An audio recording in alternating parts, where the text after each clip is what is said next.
Il a parlé qu'il y a, par exemple, il y a un déficit budgétaire, etc. Comment on va faire? Comment l'État peut recouvrir les frais et charges de ces grands chantiers?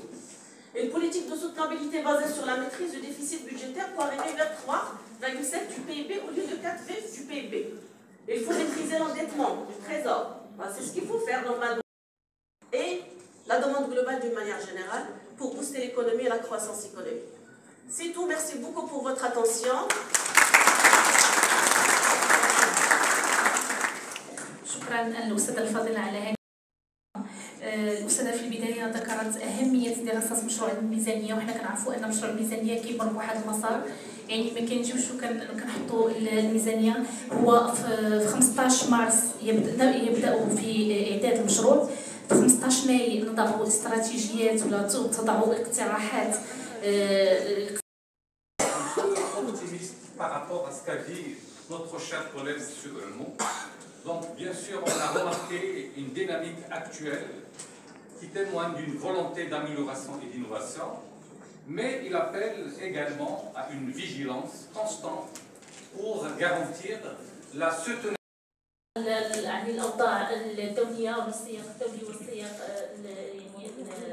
الداخلي الوطني، وتحدثتم عن عدة استراتيجيات لمعالجة الوضع. يعني هناك استراتيجيات لمعالجة هذا الوضع. تحدثتم كذلك عن وأعطيتم مجموعة من ممارسة وتدبير السياسات العمومية سواء داخل قطاع الصحة أو قطاعات أخرى لدق ناقوس الخطر لحظات ما داخل الحكومة. بالنسبة لمركز الدولة الاجتماعية من خلال مشروع قانون المالية لسنة 2025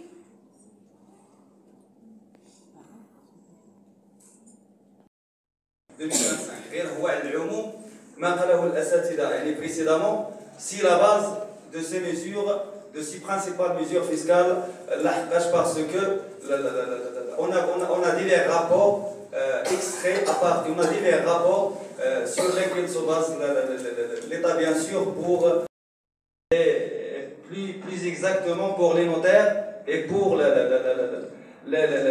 les professionnels ayant la capacité de faire l'enregistrement des actes et de ce qui est là la relation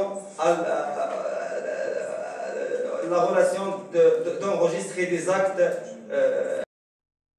التصويت و130 البارح في المسابقه على الجزء الاول، هذا فقط كملاحظه، لانه احنا ماشي احنا اللي خصنا نناقشوا هذوك اللي عندهم الصلاحيه ديال التعديل والاقتراح الى ذلك. النقطه الاولى اللي غنبدا بها هو هذا الموضوع ديال اشكاليه الماء، اللي لاحظنا ان الخطابات الملكيه كلها تقريبا باستثناء الخطابين الشركات الصغيره والمتوسطه اللي كدير السيزي خياليه عمرها كانت سابقا، على خلاف الشركات الكبرى الارباح ديالها كتزاد بشكل خيالي.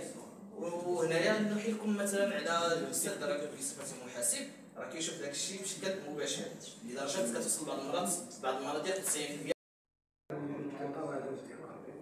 كتقتطع من جهتي بلا علم ديالي معناه انك ما دايرش فيها التفاهم، وانا مواطن وسنتعود كامل المواطنه بما فيها وقت زيد 19 من الدستور اللي كان يعتبر رسمي وملزم ساهم في العقل العامه. إذا تحدثنا عن الاستثمار كنتحدثوا على المقاولة، إذا تحدثنا عن المقاولة كنتحدثوا على الليبرالية. يعني حنا كنعيشوا في الليبرالية قبل ما نهضروا على الدولة الاجتماعية، ولكن الليبرالية خلقت لنا مجموعة من الأزمات، وبالتالي الدولة كتقلب على أن كيفاش تشجع الاستثمار الذاتي. أشكر الحضور الكريم على حضوركم، على صبركم. أشكر المنتدى وجميع أعضائه في شخص الأستاذ العمالكي على التزامه باختيار مواضيع ذات راهنية، وشكرا لكم مرة أخرى.